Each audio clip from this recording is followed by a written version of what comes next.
Good day, Junior Tuckies, and to anybody else who might be tuning in. Welcome to this English home language lesson for grade 8. Today we will be doing an introduction to advertising. This is for visual literacy and it falls under language. I will be your teacher. My name is Miss Langtree. Pleasure to meet you. Let's get started. Okay, everybody. So the first concept which we are going to explore is color. But first of all, what is an advert? Okay, an advert is a marketing campaign. It could be a poster, a video, which can advertise a product or a service. So we see adverts everywhere. Advertisements is the full word. And let's take a look at this picture before us. This is a very proudly South African advert, wouldn't you say? So if I was to ask you why, you'd have to analyze the advert further. And that's why advertising it's a lot of visual literacy, but it's a lot of critical thinking when it comes to the word choice in adverts as well. Without further ado, let's talk about color. Right, so what first grabs your attention in this picture and why? Some of you might say the sign that says home of biltong flavor, South Africa. Okay, what is the home of biltong flavor? Perhaps your eyes would then divert to the colorful Lay's packet. But I think we can safely say that raise your hands, guys. Actually, raise your hands if somebody thought that the first thing that grabbed their attention was the colorful South African flag, aka the Lay's bag. Right? Okay. A lot of us are straight away, we are attracted to the color, and that's quite normal. Okay, so color is very eye-catching. Okay, and there is a psychology behind color as well, and what they are associated with in people's minds. Okay, so marketers, advertisers, okay, people in marketing, incredibly intelligent people who do a lot of studying. Do not think that anything is a coincidence inside an advert, because I can promise you it is not. Okay, so for example, blue is associated with calmness, pink with innocence and femininity. I don't make the rules, guys. Yellow has links to brightness and cheeriness. Okay, and that's just, it's word association and also just color association that is just automatically happening to us because of the world around us. Okay, advertisers can utilize this to their advantage by sending an underlying message to the audience. Now, obviously, the South African flag is just really, really colorful and probably the most beautiful in the world, just my opinion. So, yeah, but if the entire advert is blue, they obviously want to be associated with calmness. Perhaps there's a cloud, and then it's advert for a tea that calms you down or something. I don't know. Okay. So yes, bright colors are eye-catching. They certainly grab the audience's attention and are often the first concept which people see. Right? Look at that advert for M&Ms. Communication just got sweeter. That is the slogan. That's the saying that they have, and it's a very playful and enjoyable advert on the eyes. Let's look at the photograph on the right, the advert from the Dallas Farmers Market. So they're trying to advertise their vegetables, and they did it in such a clever way, and that's because it looks like a McDonald's fries chip package. Okay, so people create links with a certain color and a brand. This association, which the audience makes to the color, will be useful to the seller. So people are already familiar with McDonald's and have strong opinions about the brand. So the fact that they have used their veggies in this advert is very clever. People associated with McDonald's, so immediately they get the humor and the just playfulness of this advert as well. Now we are going to be talking about complementary and contrasting colors. These are terms that I strongly suggest that you use in your answering of questions in the future. It will make you seem like you definitely know what you are talking about. I'm not sure if you are familiar with the color wheel. but it sort of looks like this in the sense that all of the complementary colors are next to each other, so the ones that kind of bleed and blend into each other, and then all the opposite colors can be clearly seen. So the opposite of green is pink, right? The opposite of blue is orange. That's contrasting. You see this in art a lot as well.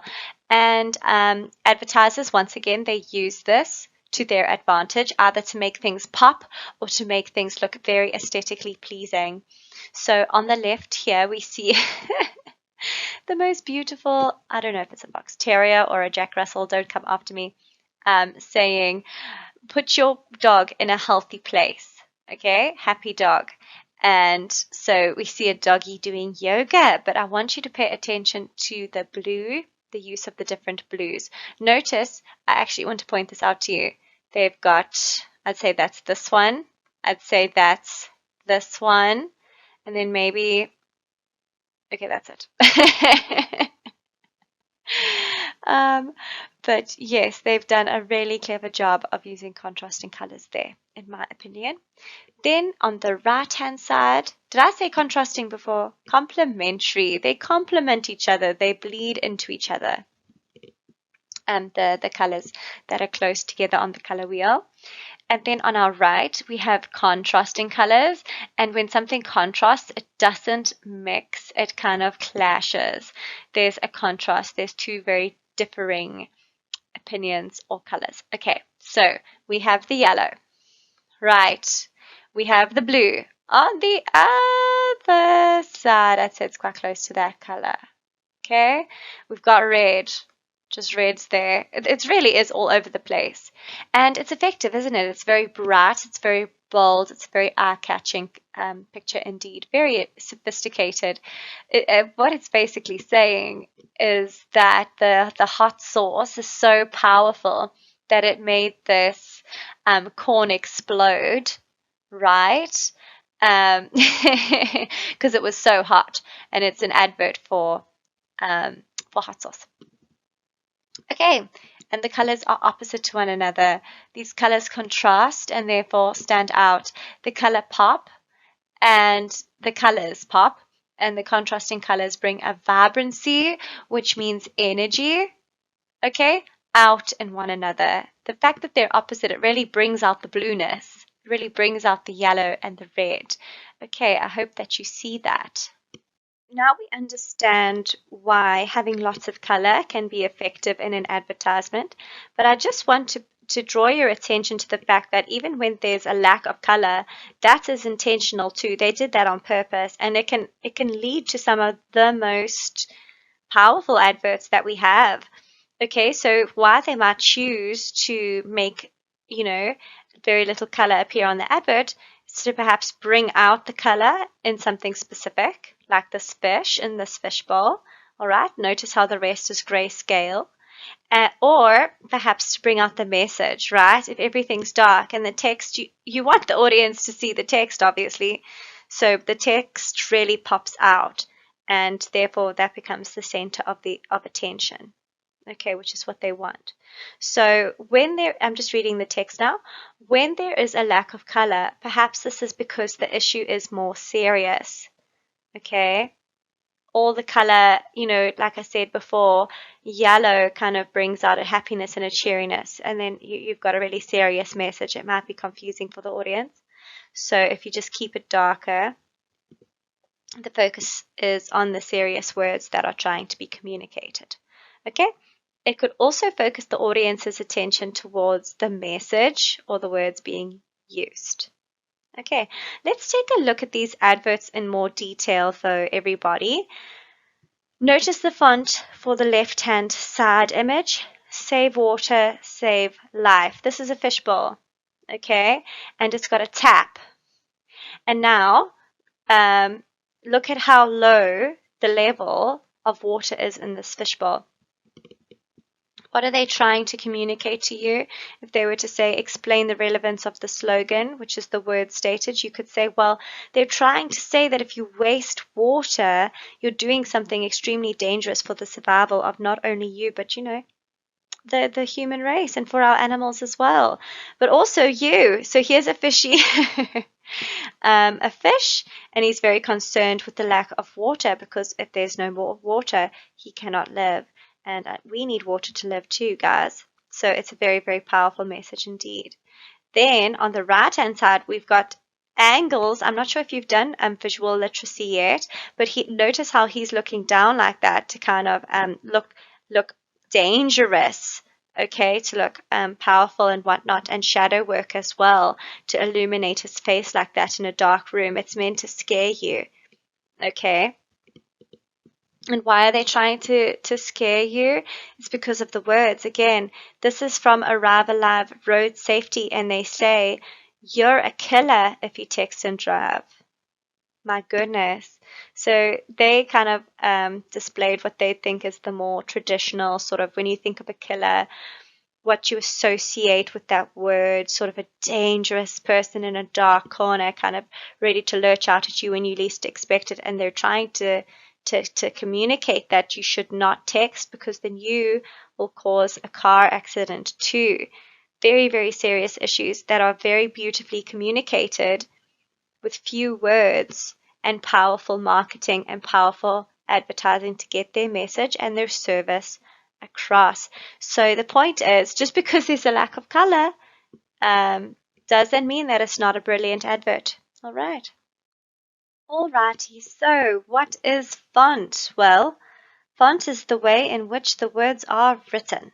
If you look around you, every single student will have a different way in which they write, and isn't that unique and special? There's even graphologists who study the art of handwriting, and criminologists. Apologies, there's a storm outside. I hope you can't hear the thunder and lightning.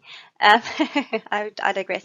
They use graphologists to solve crime mysteries sometimes, because there's handwritten letters.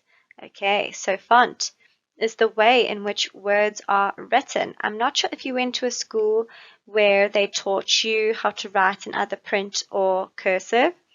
Cursive sort of a curly whirly writing, and print is more straightforward. I personally prefer print.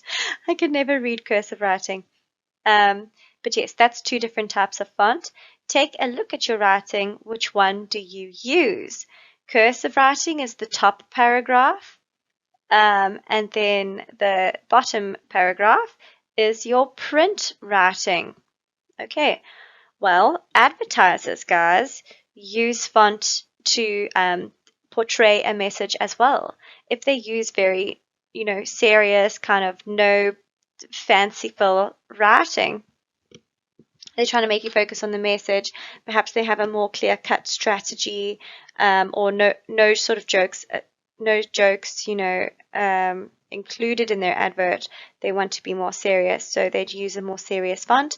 But if they want to portray a special message, font can actually be a powerful tool to do that. So, for example, how would you describe the fonts in the advertisements below? Look at how the Whiskers advert, this purple advert on the left, has made the font sort of light and sort of bubble-like. Okay, and it goes, purr. Oh no. Excluding me, you are the best in the world, purr. Okay, so it's trying to reenact a kitten purring. Okay, and do you see how the font is playful and fun and very informal?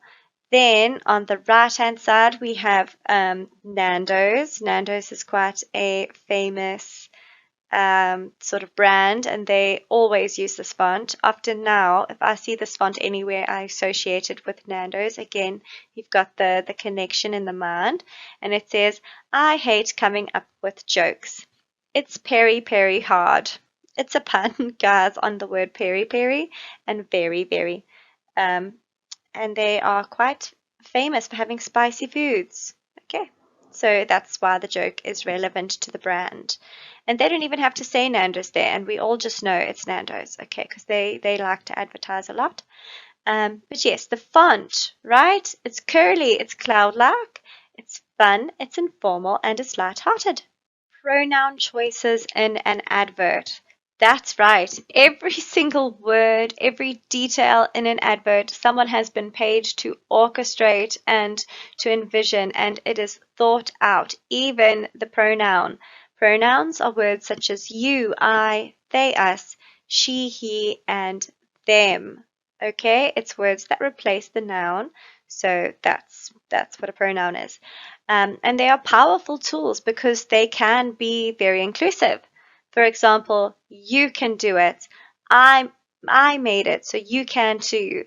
You know, we believe that we are the right fit for you.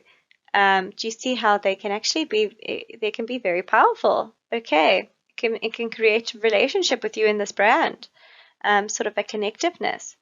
And it can be specific and attract a particular group of people, aka a specific gender, which the advert wishes to attract. For example, he doesn't stress because he uses Baraka Boost. I don't know. Okay, so and then let's take a look. Oh, sorry. Um, let's just finish off the font.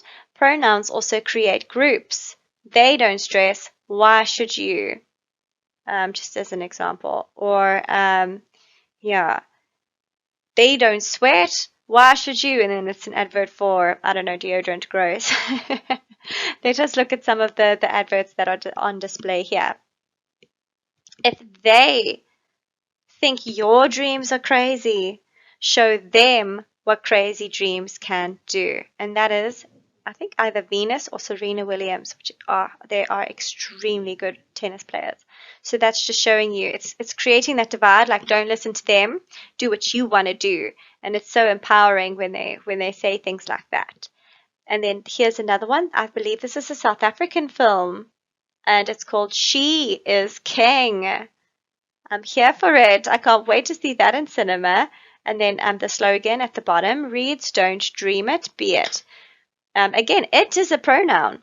So that's also interesting. Do you see how important pronouns are in advertisements, actually? So, if you see pronouns like this, it is general. And because of that, it applies to everyone's life, which is a good thing because then it's applicable to their lives when they see your adverts. So if you see pronouns like this, comment on them when you're trying to explain your reasoning in an advert. It could really mean the difference between getting 1 mark and getting 2 marks in the question. Let us lastly look at the pronoun we. We is a pronoun that many companies use, and there is a reason for this. This pronoun makes the company seem more established and grounded, means that everyone who works under this label has the same mantra, the same vision, they have the same dream. Okay, and that's to make the audience happy. Right, we've got you covered. How can we help you? Okay, I think that's First National Bank. Please don't quote me on that. But it's a good one.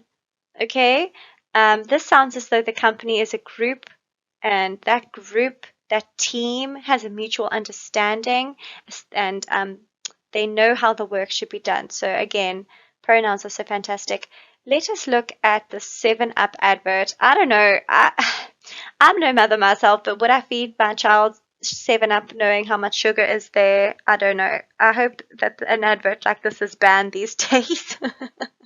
Because this is clearly an old advert. It looks quite vintage, doesn't it? Anyway, so the line is, why we have the youngest customers in the business. Why we, the people of 7-Up, okay, have the youngest customers in the business. Nothing does it like 7-Up. Okay, and there's a happy baby. Again, emotions. They want you to be emotionally connected to this and to see that the baby is being fed healthy things. And we did this. We. So do you see the importance of a pronoun there as well? Thank you so much for listening, everybody. Also, a big thanks to all the advertisers who made such brilliant adverts. I'll see you for the activity lesson.